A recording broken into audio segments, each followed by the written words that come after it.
And everyone's like, no, G, watch you rap on that shit. Make a dumb song about acting ratchet. Flip another 50s on, that's a classic. Endless summer, please go back to that shit. Ain't shit changed, got the facts to back it. And I don't give a fuck if the truth be told, cause I've been doing... Over the past 2 weekends, I've been playing the Infinite Warfare beta a lot. This video might be out late because I wanted to take time to play more and solidify my opinions on the multiplayer before I push out a video with opinions that will be irrelevant in the not too distant future. With all that being said, I can confidently say that Infinite Warfare shows potential to be the next great game in the Call of Duty series, potentially even the best game in the Call of Duty series. Now let's not jump the gun here. First I want to go back and address what this game is doing right compared to the past two futuristic Call of Duty games.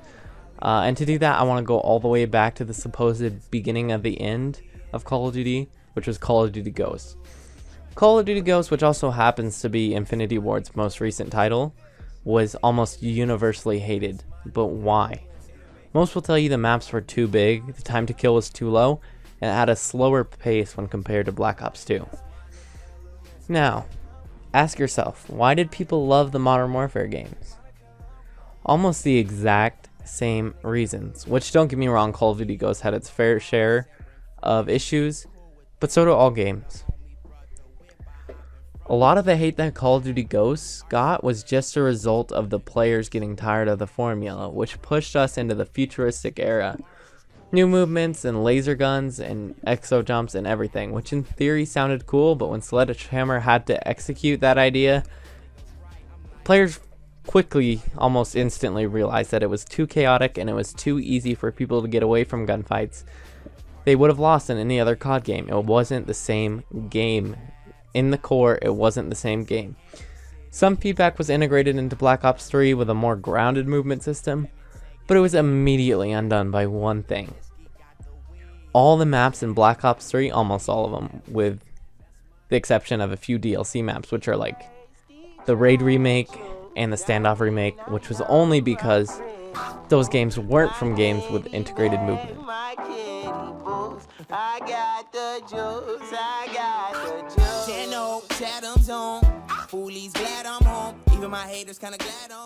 You see, there's a trick to advanced movement, and that trick is to put it in there as an option, not as a requirement. That way your players won't seem forced to use the movement, therefore there will be less players using the movement. So don't build your maps around the movement system. Build your maps around regular combat in mind and just add the movement system in.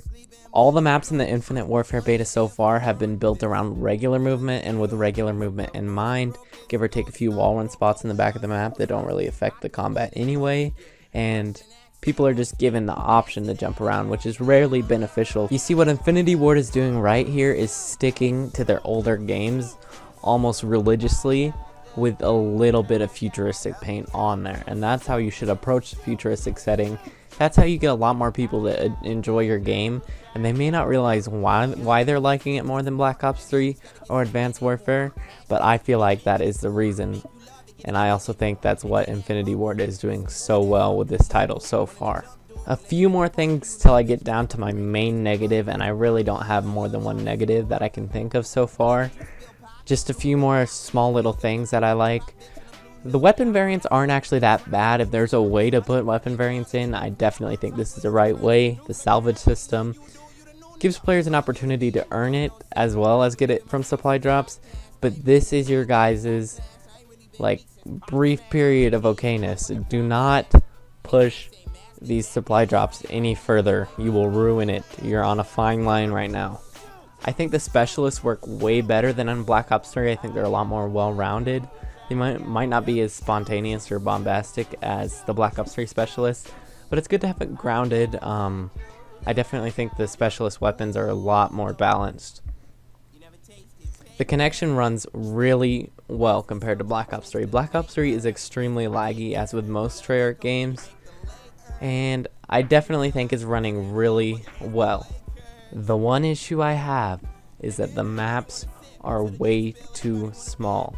We're so close to getting rid of the stupid, chaotic, crazy stuff happening all the time that was once the Call of Duty series these past years.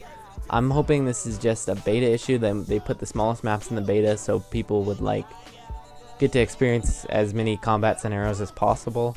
That's what I'm hoping for. But with all that being said, Call of Duty Infinite Warfare, the game with the most disliked trailer on YouTube, is looking like it could actually be the best thing for the series in years. I mean, all of this is subject to change because it is a beta, but I don't think it'll change that much. Maybe I'm just in the honeymoon phase early, but I'm definitely excited for this game. Changed us both, but girl, you know this, so we can't act like we don't know how this shit goes when we in this moment right now. Yeah. When we